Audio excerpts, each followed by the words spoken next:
बिहार में आज थम जाएगा प्रचार का शोर। 6 नवंबर को बिहार में पहले फेज में होगी वोटिंग। पहले फेज में 121 सीटों पर डाले जाएंगे वोट। आज पीएम मोदी महिलाओं से करेंगे संवाद। मेरा बूथ सबसे मजबूत कार्यक्रम के तहत करेंगे संवाद। पीएम मोदी ने एक्स पर पोस्ट कर दी जानकारी। बाराबंकी में अर्टिगा और ट्रक में जोरदार भिड़ंत। हादसे में 6 लोगों की मौत, 2 लोग घायल। हादसे पर सीएम योगी ने जताया दुख।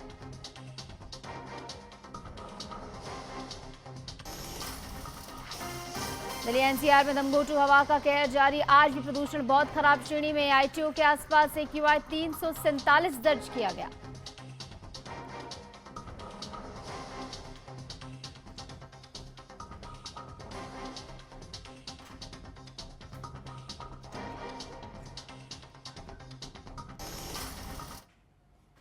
नमस्कार, मैं हूं आपके साथ निशु शर्मा और आप देख रहे हैं HNN न्यूज। बुलेटिन की शुरुआत करेंगे बड़ी खबर के साथ बिहार विधानसभा चुनाव को लेकर, जहां बिहार में आज प्रचार का शोर थम जाएगा। 6 नवंबर को बिहार में पहले फेज की वोटिंग होनी है। पहले फेज में 121 सीटों पर वोट डाले जाएंगे। तो ये बड़ी खबर हम आपको बता रहे हैं, जहां पर आज बिहार में प्रचार का शोर जो है वो थम जाएगा।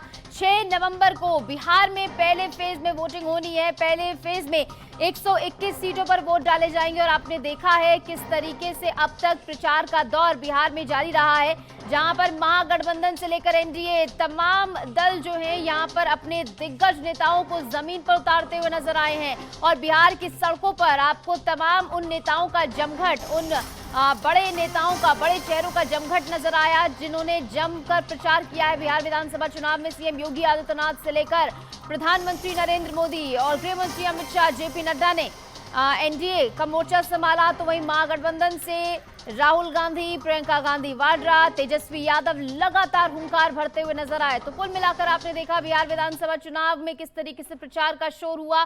और ऐसे में प्रधानमंत्री नरेंद्र मोदी जब पहुंचे, जब उनका रोड शो हुआ, तो किस तरीके से लोग जो है उनको देखने के लिए, उनकी एक झलक पाने को बेताब नजर आए। तो कुल मिलाकर अपने पक्ष में माहौल बनाने के लिए दोनों ही तरफ जो है तैयारियां की गई। और ये पहले फेज में 121 सीटों पर वोट डाले जाएंगे। ये रोड शो की तस्वीरें हैं जब प्रधानमंत्री नरेंद्र मोदी बिहार पहुंचे, तो किस तरीके से उनके लिए जन सैलाब उमड़ता हुआ नजर आया। ये तब की तस्वीरें। और आपने ये भी देखा कि किस तरीके से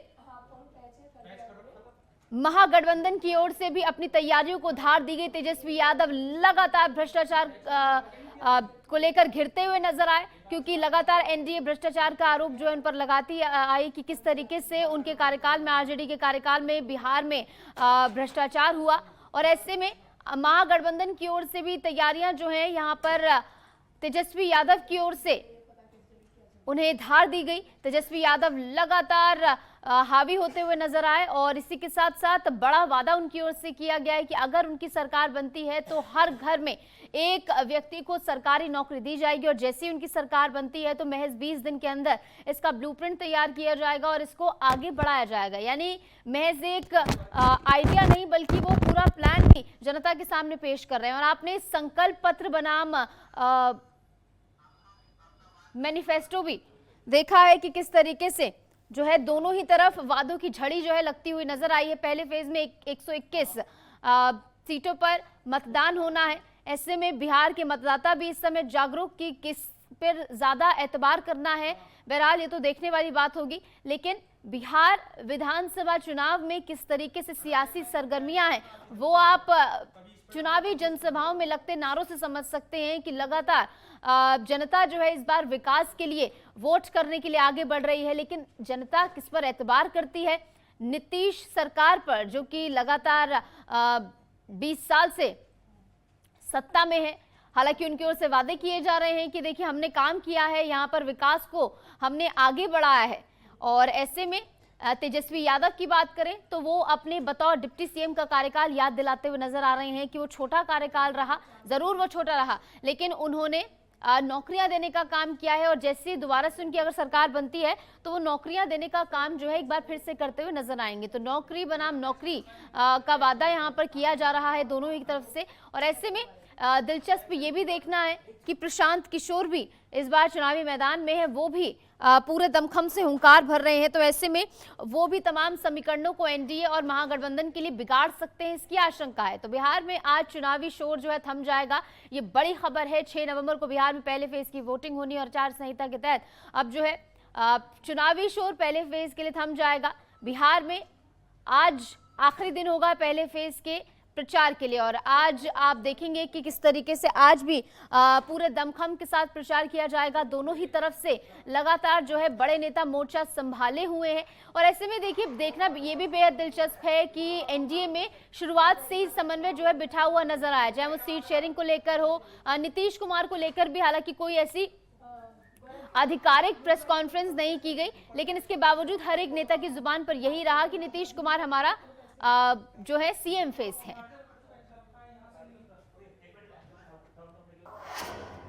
खबरों में आगे बढ़ेंगे, एक और बड़ी खबर आपको बता दें, आज प्रधानमंत्री नरेंद्र मोदी महिलाओं से संवाद करेंगे। मेरा बूथ सबसे मजबूत कार्यक्रम के तहत ये संवाद होना है। आज दोपहर 3:30 बजे प्रधानमंत्री मोदी संवाद करेंगे। बड़ी खबर आपको बता रहे हैं, प्रधानमंत्री नरेंद्र मोदी ने एक्स पर पोस्ट कर इसकी जानकारी दी है कि आज प्रधानमंत्री नरेंद्र मोदी संवाद करने वाले हैं। मेरा बूथ सबसे मजबूत के तहत प्रधानमंत्री नरेंद्र मोदी महिलाओं से संवाद करेंगे, और आज प्रधानमंत्री नरेंद्र मोदी का यह संवाद जो है काफी महत्वपूर्ण माना जा रहा है। मेरा बूथ सबसे मजबूत कार्यक्रम के तहत ये संवाद होना है।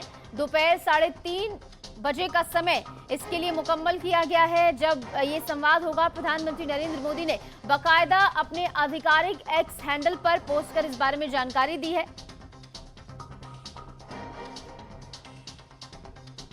और इस बीच एक और बड़ी खबर हम आपको बता दें, जहां एक हादसा हुआ है। हादसे पर सीएम योगी आदित्यनाथ ने दुख जताया। सीएम ने अधिकारियों को जांच के निर्देश दिए हैं। बाराबंकी से एक बड़ी खबर आपको बता दें इस बीच, जहां आर्टिगा और ट्रक में जोरदार भिड़ंत हुई है। हादसे में 6 लोगों की मौत हुई है, जबकि 2 लोग इसमें घायल बताए जा रहे हैं। भीषण ही हादसा, जहां पर हादसे पर सीएम योगी आदित्यनाथ की ओर से भी दुख जताया गया है।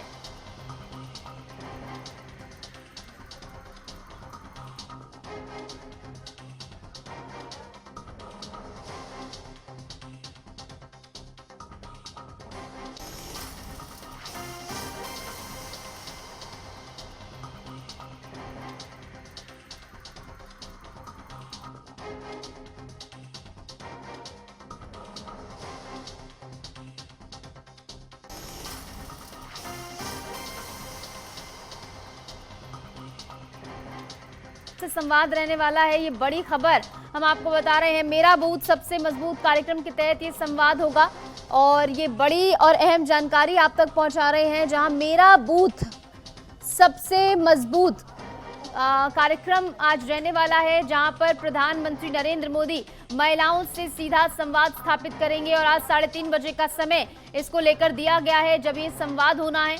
तो आज की ये बड़ी खबर, मेरा बूथ सबसे मजबूत कार्यक्रम के तहत आज ये संवाद होना है, जहां पर प्रधानमंत्री नरेंद्र मोदी दोपहर 3:30 बजे महिलाओं से संवाद करेंगे। और ऐसे में महिला सशक्तिकरण को लेकर भी बड़ा संदेश प्रधानमंत्री की ओर से यहां पर दिया जाएगा। तो ये बड़ी खबर और अहम जानकारी आप तक पहुंचा रहे हैं, जहां पर आज दोपहर 3:30 बजे प्रधानमंत्री नरेंद्र मोदी महिलाओं से सीधे तौर पर संवाद करने वाले हैं। और इस संवाद में महिला सशक्तिकरण के मद्देनजर कई अहम मुद्दों पर चर्चा जो है हो सकती है, और लगातार जिस तरीके से बीजेपी महिलाओं को सशक्त करने के लिए एक के बाद एक बड़े कदम उठा रही है, और जो एनडीए सरकार है केंद्र में, उनकी ओर से लगातार इसको लेकर जो है प्रयास किए जा रहे हैं कि महिला को और ज्यादा सशक्त जो है बनाया जाए, देश में महिलाओं का योगदान जो है उसे बढ़ावा यहां पर दिया जाए। और इसी के तहत मेरा बूथ सबसे मजबूत कार्यक्रम में प्रधानमंत्री नरेंद्र मोदी महिलाओं से संवाद स्थापित करेंगे। आज दोपहर 3:30 बजे प्रधानमंत्री मोदी जो है महिलाओं से संवाद करने वाले हैं, और बाकायदा इस बारे में जानकारी जो है प्रधानमंत्री नरेंद्र मोदी ने अपने आधिकारिक सोशल मीडिया हैंडल एक्स पर साझा की है। और आज महिलाओं से होने वाले संवाद के बारे में प्रधानमंत्री नरेंद्र मोदी ने यहां पर जानकारी दी है। तो आज का ये संवाद जो है वो बेहद खास रहने वाला है, महिलाओं के लिए भी ये बेहद खास रहेगा क्योंकि सीधे तौर पर देश के मुखिया से वो संवाद स्थापित कर पाएंगी।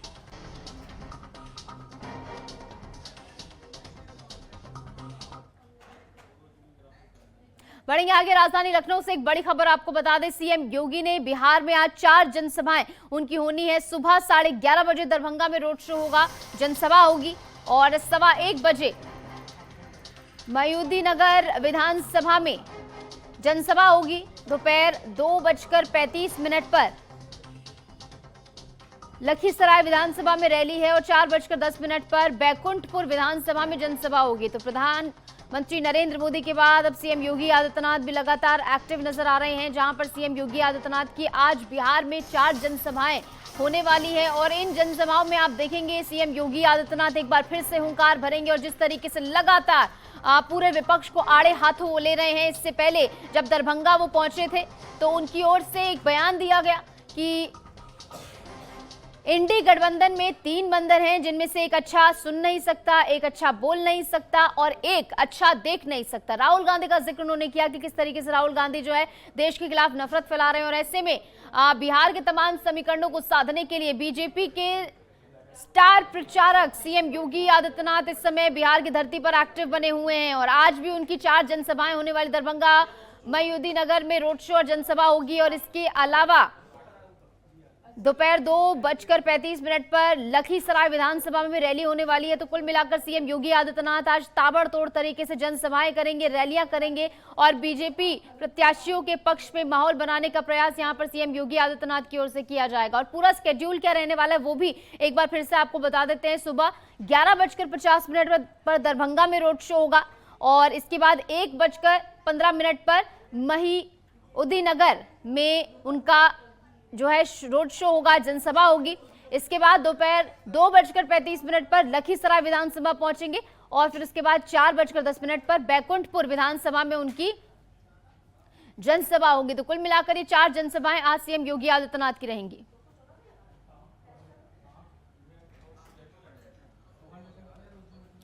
तो दरभंगा मयूदीनगर में रोड शो और जनसभा आज सीएम योगी आदित्यनाथ की रहने वाली है। तो कुल मिलाकर आप देख रहे हैं कि सीएम योगी आदित्यनाथ लगातार बिहार विधानसभा चुनाव के मद्देनजर एक्टिव बने हुए हैं और लगातार वहां जाकर प्रचार कर रहे हैं। जनता से सीधे तौर पर संवाद भी उनकी ओर से स्थापित किया जा रहा है और एनडीए की यहां पर जीत हो ये सुनिश्चित करने के लिए सीएम योगी आदित्यनाथ की भागीदारी आप देख रहे हैं और लगातार जो प्रचार हो रहा है उसके मद्देनजर अपने पक्ष में माहौल बनाने का प्रयास दोनों ही तरफ हो रहा है और इस बार तो कहा जाए तीनों तरफ हो रहा है क्योंकि महागठबंधन और एनडीए के अलावा इस बार प्रशांत किशोर का खेमा जो है वो भी मैदान में उतर आया है और ऐसे में सीएम योगी आदित्यनाथ बतौर स्टार प्रचारक लगातार बीजेपी के पक्ष में माहौल बनाने का प्रयास करते हुए।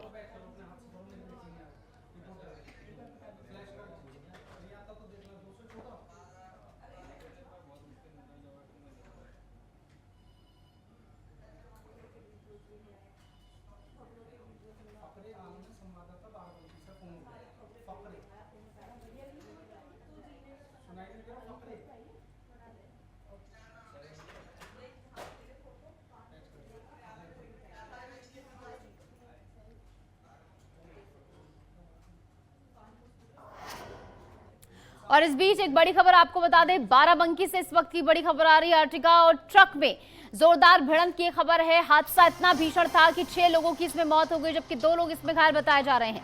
हादसे पर सीएम योगी आदित्यनाथ ने दुख व्यक्त किया है और अधिकारियों को जांच के निर्देश सीएम की ओर से दिए गए हैं। तो ये बड़ी खबर हम आपको बता रहे हैं जहां पर सीएम योगी आदित्यनाथ ने इस हादसे का संज्ञान लिया है। अधिकारियों को जांच के निर्देश यहां पर दिए गए हैं और हादसे में 6 लोगों की मौत की खबर है जबकि 2 लोग इसमें घायल बताए जा रहे हैं। फिलहाल दोनों ही घायलों को अस्पताल में भर्ती करा दिया गया है जहां पर उनका इलाज जारी है। अर्टिगा और ट्रक में ये जोरदार टक्कर हुई। हालांकि ये हादसा किन कारणों के चलते हुआ है, क्या इसके पीछे की मुख्य वजह है, असल वजह है, इसका पता लगाया जाएगा और इसी के मद्देनजर सीएम योगी आदित्यनाथ ने इस हादसे का संज्ञान लेते हुए अधिकारियों को निर्देशित कर दिया है कि इसको लेकर जांच जो है वो की जाए कि आखिर क्या कुछ इस हादसे के पीछे कारण रहे हैं। अर्टिगा और ट्रक में ये जोरदार टक्कर की खबर।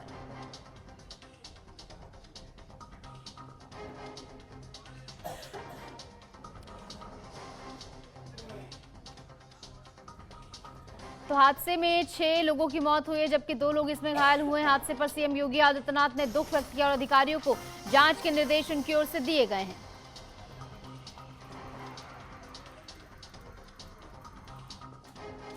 अर्टिगा और ट्रक में जोरदार भिड़ंत की ये खबर है, जहां पर तस्वीरें भी आपको दिखा रहे हैं। जैसे ही पुलिस को इसकी सूचना लगी तो पुलिस मौके पर पहुंची और देखिए आमने सामने की ये भिड़ंत है। हालांकि किन कारणों के चलते ये हादसा हुआ है ये पता लगाया जा रहा है। क्या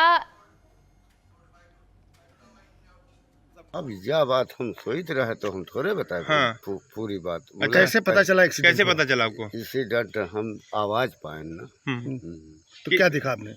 गाड़ी किधर से किधर आ रही थी? गाड़ी या ट्रक जा रहे सी इधर देवालंग और वह वटका सिसाई रहे बाराबंकी से आ रही थी। बाराबंकी। अच्छा, तो आमने सामने हो गया? सामने सामने लोगों को अवगत कराना है कि करीब 10 बजे के करीब आज हमारे देवा फतेहपुर रोड से, जो कि थाना देवा में पड़ता है, वहाँ पे एक अर्टिगा कार और एक ट्रक का एक्सीडेंट हो गया, जिसमें जो अर्टिगा में सवार 8 व्यक्ति थे वो गंभीर रूप से घायल हो गए और उसमें 6 लोगों की मृत्यु हो गई है।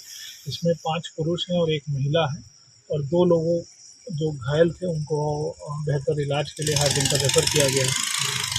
अभी तक की जो जानकारी हुई है उसमें ये ज्ञात हुआ है कि ये जो गाड़ी में अर्टिगा गाड़ी में जो व्यक्ति थे ये लोग फतेहपुर थाना सिटी के रहने वाले हैं और आज गाड़ी बुक करके बिठूर गए थे और अभी अपने घर फतेहपुर लौट रहे थे।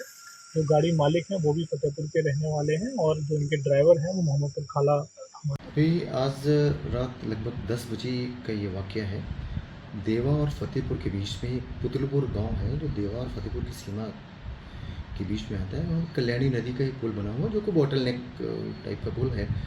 अर्टिगा गाड़ी जो कि बाराबंकी से फतेहपुर जा रही थी और उधर से ट्रक आ रहा था, दोनों के बीच में टक्कर हुई जिसमें कि अर्टिगा गाड़ी में सवार 8 लोगों में से 6 की मृत्यु हुई है। उसको ड्राइवर श्रीकांत शुक्ला जी चला रहे थे जिनकी भी डेथ हो गई है। प्रदीप सोनी और उनकी पत्नी माधुरी सोनी उनकी भी डेथ हुई है। इसके अलावा 2 लोगों को क्रिटिकल कंडीशन में देवा CSC ले जाया गया, जहां से फिर डिस्ट्रिक्ट हॉस्पिटल बाराबंकी के लिए रेफ़र किया गया। डिस्ट्रिक्ट हॉस्पिटल बाराबंकी में वो दोनों लाए गए थे जिनकी हालत बहुत ही गंभीर थी।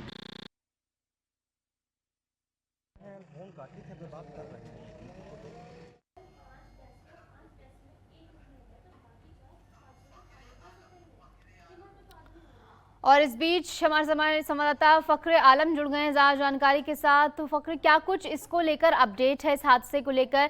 जिस तरीके से सीएम योगी आदित्यनाथ की ओर से भी निर्देश दिए गए हैं कि जांच की जाए, जांच में क्या सामने आया है, क्या कुछ असल कारण इस हादसे के पीछे? जी, हम आपको बताना चाहेंगे जो बाराबंकी में दर्दनाक हादसा हुआ, इस हादसे में 6 लोगों की मौके पर ही मौत हो गई है, जबकि 2 लोगों को ट्रामा सेंटर लखनऊ रेफर किया गया है। ये जो हादसा हुआ है ये बताया जा रहा है कि तेज रफ्तार अर्टिगा कार थी और कहीं न कहीं ट्रक भी जो है वो भी काफी तेज रफ्तार में था और जो अर्टिगा का चालक था वो गाड़ी को नियंत्रित नहीं कर पाया और ट्रक की जो रफ्तार तेज थी उसकी वजह से वो हड़बड़ा गया, जिस वजह से जोरदार टक्कर हुई है। फिलहाल पुलिस सारे तथ्यों पर जांच कर रही है। अब पुलिस ने जो ट्रक है उसको अपने कब्जे में ले लिया है और जांच के बाद ही सामने आएगा कि असली वजह क्या थी। फिलहाल जो ये टक्कर हुई है उसमें जो है ये सोनी परिवार है, प्रदीप सोनी जो जिनकी उम्र 60 वर्ष थी, उनकी पत्नी माधुरी जिनकी उम्र 55 वर्ष थी, इनके 2 बेटे नितिन जिनकी उम्र 35 वर्ष और नैमिष जो 15 वर्ष थी, ये लोग जो है इनकी मौत हो चुकी है, जबकि 2 लोग ट्रॉमा सेंटर में भर्ती है। और 2 लोग जो ट्रॉमा सेंटर में भर्ती, उनकी हालत कैसी बनी हुई है? उनकी हालत काफी चिंताजनक है क्योंकि टक्कर इतनी जबरदस्त थी। जो अर्टिगा 14 फीट की कार है वो 7 फीट में कन्वर्ट हो गई। आप इससे अंदाजा लगा सकते हैं कि कितनी जोरदार टक्कर थी। मतलब अर्टिगा गाड़ी जो थी वो चकनाचूर हो गया, आप उसको पहचान नहीं सकते कि गाड़ी कौन सी थी। तो 14 फीट की गाड़ी जब 7 फीट में कन्वर्ट होती है तो आप इसी से अंदाजा लगा लीजिए कि जो उसमें बैठे लोग थे उनका क्या होगा। ये लोग दर्शन करके गंगा स्नान करके बिठूर से आ रहे थे, फतेहपुर पहुंचने वाले थे कि कल्याणी नदी के ऊपर ये जबरदस्त हादसा हुआ। और जैसे कि आपने बताया ओवर स्पीडिंग इसके पीछे का कारण हो सकती है और जैसे कि हम तस्वीरों में भी देख पा रहे हैं आमने सामने की भिड़ंत है जहां पर पूरी अर्टिगा कार का आगे का हिस्सा जो है वो ट्रक से जाकर टकरा जाता है। जी हाँ, कहीं ना कहीं इसमें ओवर स्पीडिंग का मामला। दूसरा एक और मामला सामने आ रहा है जो मैंने वहाँ मौके पे देखा, क्योंकि ये रात लगभग देर रात का हादसा था। और जब वहाँ देखा तो क्योंकि रोड सिंगल रोड है, चौड़ा होने के बाद वो पुल के ऊपर पतला हो जाता है, तो इसकी वजह से कहीं ना कहीं जब ट्रक फतेहपुर से जो आ रहा था, वो ट्रक जैसे पुल के ऊपर एंट्री करता है और ये उधर फतेहपुर साइड निकलने की कोशिश करता है, तो वहां तक पतला होने का सकरा होने की वजह से वो अंदाज नहीं लगा पाया और जिसकी वजह से आमने सामने टक्कर हो गई। ठीक है फकरे, तो कुल मिलाकर इसको लेकर जांच की जाएगी। बहुत बहुत शुक्रिया, आप जुड़े, तमाम जानकारी आपकी ओर से साझा की।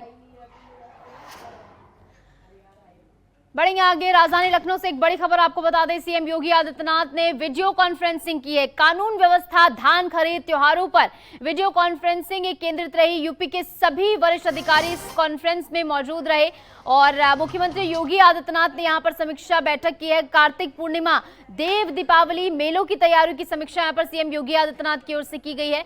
श्रद्धालुओं की सुविधा, सुरक्षा सरकार की प्राथमिकता है, ये सीएम की ओर से साफ तरीके से यहाँ पर कहा गया है। तो ये बड़ी खबर हम आपको बता रहे हैं, जहां पर सीएम योगी आदित्यनाथ की ओर से वीडियो कॉन्फ्रेंसिंग कर तमाम व्यवस्थाओं का जायजा यहाँ पर लिया गया है। और इसी के साथ साथ सीएम योगी आदित्यनाथ ने यहाँ पर तमाम अधिकारियों को निर्देशित किया है, स्नान घाटों पर सीसीटीवी लगाए जाए, प्रकाश के लिए वहां पर व्यवस्था की जाए और सीधे तौर पर त्योहारों को लेकर सीएम योगी आदित्यनाथ जो है यहाँ पर लगातार एक्टिव बने हुए हैं। श्रद्धालुओं की सुविधा और सुरक्षा के लिए यहाँ पर सीएम योगी आदित्यनाथ की ओर से निर्देशित किया गया है। कार्तिक पूर्णिमा, देव दीपावली, मेलों की तैयारियों की समीक्षा, क्योंकि इस समय आप देखिए लगातार मेले लग रहे हैं, तो ऐसे में मेलों में तमाम व्यवस्थाओं को पुख्ता किया जाए, ये सीएम योगी आदित्यनाथ की ओर से वीडियो कॉन्फ्रेंसिंग के जरिए निर्देश दिए गए हैं। सीएम योगी आदित्यनाथ ने ये वीडियो कॉन्फ्रेंसिंग आज की है। कानून व्यवस्था से लेकर धान खरीद, त्योहारों पर ये वीडियो कॉन्फ्रेंसिंग केंद्रित रही। यूपी के सभी वरिष्ठ अधिकारी इस कॉन्फ्रेंस में मौजूद रहे हैं। मुख्यमंत्री योगी आदित्यनाथ ने इस समीक्षा बैठक में कार्तिक पूर्णिमा, देव दीपावली और मेलों की तैयारियों की समीक्षा की है, क्योंकि आप देख रहे हैं लगातार जगह जगह पर मेलों का आयोजन इस समय हो रहा है। तो ऐसे में मेले में तमाम व्यवस्थाएं सुचारू रहें, किसी भी प्रकार की दिक्कत, परेशानी या अव्यवस्था वहां पर पहुंचने वाले श्रद्धालुओं को ना होने पाए, ये सुनिश्चित करने के लिए सीएम योगी आदित्यनाथ ने अधिकारियों को निर्देशित किया है। श्रद्धालुओं की सुविधा, सुरक्षा सरकार की प्राथमिकता है, ये प्रतिबद्धता सीएम की ओर से यहाँ पर दोहराई भी गई है। स्नान घाटों को लेकर खास निर्देश सीएम योगी आदित्यनाथ की ओर से दिए गए हैं कि घाटों पर प्रकाश की व्यवस्था की जाए और सीसीटीवी की व्यवस्था भी वहां पर की जाए। सुनिश्चित किया जाए कि सीसीटीवी के जरिए घाटों पर नजर रखी जाए और ऐसे में घाटों पर कोई भी हादसा ना हो, तो वहां पर बैरिकेडिंग की जाए और गोताखोर भी वहां पर तैनात किए जाएं। तो हर एक पहलू को लेकर सीएम योगी आदित्यनाथ ने यहां पर अधिकारियों को निर्देशित किया है। ये बड़ी खबर आपको बता रहे हैं, सीएम योगी आदित्यनाथ ने यहां पर अधिकारियों को निर्देशित किया है। कार्तिक पूर्णिमा, देव दीपावली, मेलों की तैयारियों की समीक्षा सीएम योगी आदित्यनाथ की ओर से की गई है और ऐसे में ये वीडियो कॉन्फ्रेंसिंग कानून व्यवस्था को सुचारू करने के मद्देनजर बेहद अहम।